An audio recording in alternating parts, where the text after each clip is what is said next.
Bring an end to airborne contaminants in your car with the new cabin filter from Filterheads.com.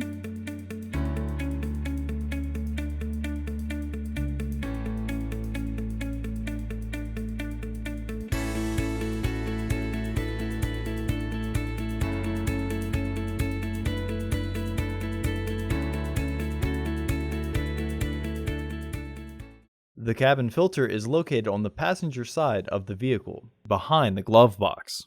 Open the glove box. Unhook the dampener arm. Push in on the sides of the glove box to release the stops and lower the glove box.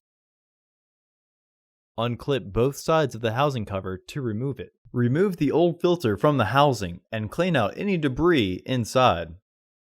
Insert your new AQ1102 filter into the housing, with its airflow indicating arrow pointing down. Reinstall the housing cover.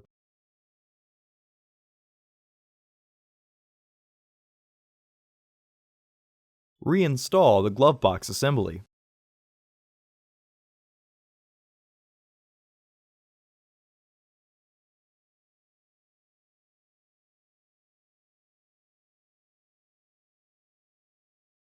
Hook the dampener arm back onto the glove box. Close the glove box. Visit our website to order your filter to ensure that it fits.